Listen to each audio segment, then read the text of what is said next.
Hello everyone, and welcome to Galaxy 89 Cars. Today, thanks to Joe Macari Performance Cars, I'm bringing you an in-depth exterior and interior tour of this 1985 Ferrari GTO. Joe Macari Performance Cars have this, in addition to many of the high specification cars for sale at the time of publishing, and all of their contact details can be found in the description of the video. GTO was conceived as a low-volume, high-performance vehicle intended to be homologated after Group B racing. However, Group B regulations changed, meaning GTO had nowhere to compete, but it was still put into production thanks to the stir it created during its public unveiling at the 1984 Geneva Motor Show. In total, 272 were built, 72 more than planned to keep up with demand while still keeping numbers down. GTO, as this car is officially known, gets its name as an homage to the 250 GTOs of the 1960s. Its unofficial 288 prefix comes from its unrounded up engine displacement of 2.8 litres and 8-cylinder engine, 288. It is based very loosely on the 308 and shares very little in terms of its actual construction. GTO is built around a tubular steel body with composite and resin panels and comes in at 4,290mm long, 5mm less than 308 but the longer wheelbase, 1,920mm wide, 1,120mm high, and has a dry weight of 1,160 kilograms. Now moving to the car's engine, the engine lid needs to be unfastened by releasing a pin on either side and opening the central catch. When unlocked, the lid can then be lifted up and supported on a single arm found to the right of the engine bay.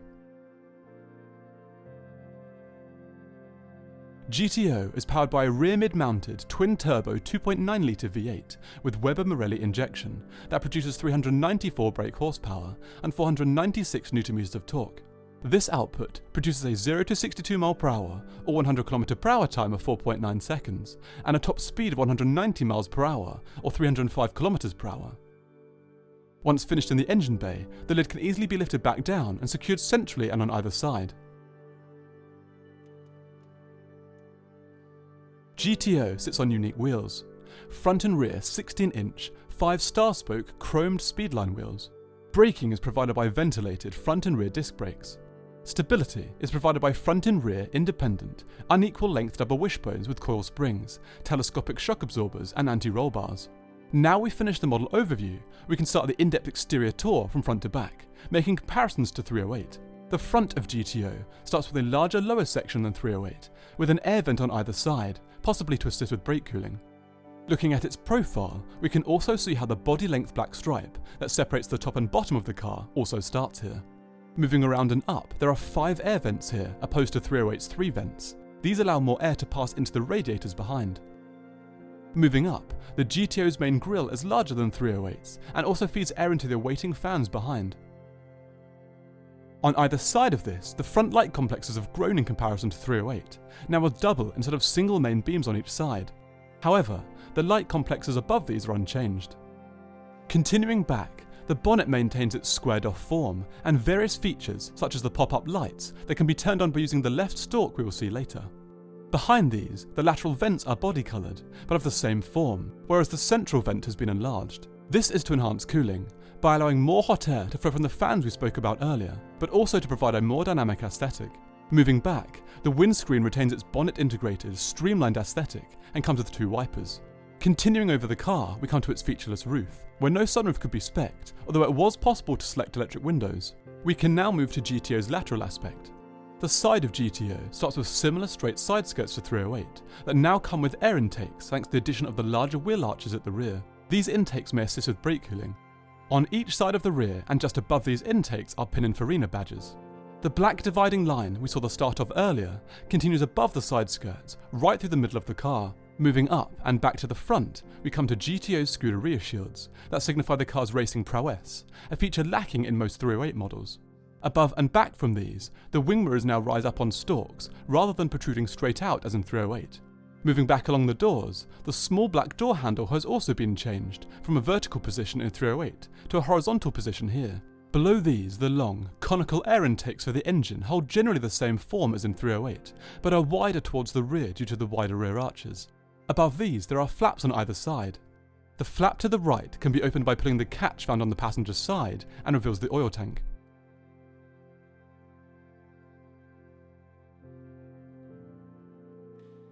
The flap to the left can easily be lifted up and reveals the fuel tank. GTO's fuel tank has a max capacity of 120 litres.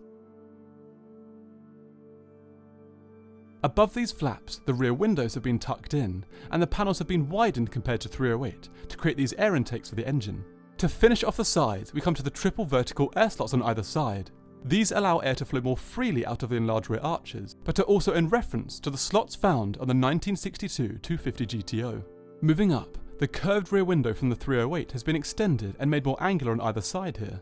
Behind this, the 308 engine cover has been redesigned, with a new line of vents centrally and two smaller vent areas towards the rear. These vents assist with the aesthetic, but also help the engine to breathe and stay cool. This engine cover also lifts up in the opposite direction to that in 308. At the rear of the car, the small ducktail spoiler is now more prominent than that in 308. This helps to create a far more aggressive, squared-off stance at the rear. Moving down, we come to the same circular light complexes on either side, but with new GTO model designation to the right. The number plate has also been moved down from between the lights to where it now intersects the black bumper below. Under this, the open outlet in the 308 has been divided into two here, with new outlets on either side, similar to those at the front. The quad exit exhaust still exits below this, with new venting on either side and exposed components centrally to allow easy access for ratio changes and a more motorsport aesthetic. Now we've finished the exterior in-depth tour, we can move inside. As with many older cars, GTO comes with a small selection of physical keys to open different areas. This rubber-ended key is for the doors. Once unlocked, the light door can be opened easily by lifting up the small black latch and then pulling outwards. Inside we find quite a stripped-down interior in comparison to today's standards, with the standard black leather upholstery. Orange cloth centre cushions could also be spec'd. We can now start the interior in-depth tour with the doors.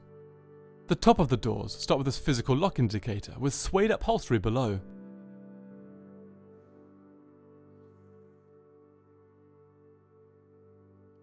As we move along the panel, we come to the large door handle with integrated entry light. First speaker from the hi-fi system.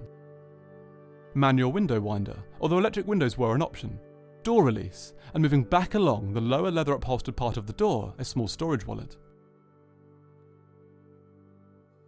Now moving inside, the sill of GTO is a featureless area, with only the catch for the bonnet ahead and a small open storage area above. Moving right, we come to the simplistic, 3-spoke, leather upholstered steering wheel with central Ferrari crest for the horn. Ahead of this is the instrument cluster from left to right, warning light, analog speedo with mileage, trip and beam and indicator operation lights, fans, oil pressure, boost pressure and trip reset, analog rev gauge with beam operation lights and battery light. Looking up, the dash is upholstered with suede, with single curved air vents on either side and 3 circular, manually adjustable vents centrally.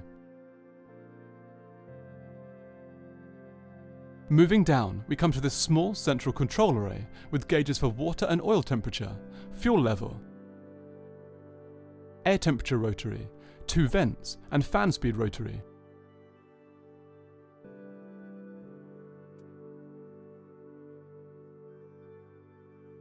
Moving down, we come to the long gear stick for GTO's dogleg 5-speed manual transmission with twin-plate clutch. Under this and at the front of the central column is a small hatch that can easily be opened up to reveal a dual ashtray.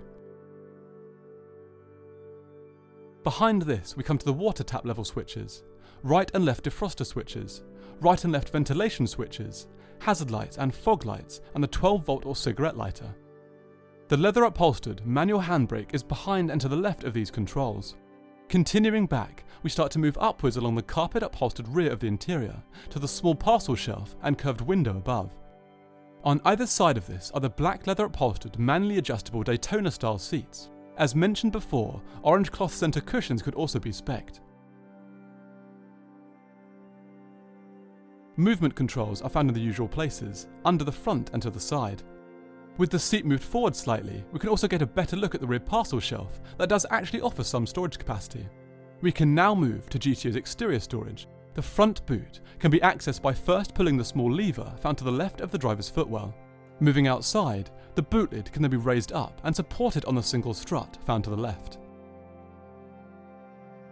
Inside of the front of GTO, we find various fluid pots and a spare wheel, partially hidden here by a leather cover. Ahead of this, there is a small, defined storage area with the 2 fans I mentioned earlier. Once finished here, the lid can be set back into place, and we can move back inside to view the car's final few features. There are leather upholstered sun visors on each side, and a small review mirror centrally that seems to provide fairly good visibility. So that concludes my in-depth exterior and interior tour of this 1985 Ferrari GTO. That's for sale with Joe Macari Performance Cars at the time of publishing. All of their contact details can be found in the description of the video. Please subscribe for the latest content, and until next time, thanks for watching.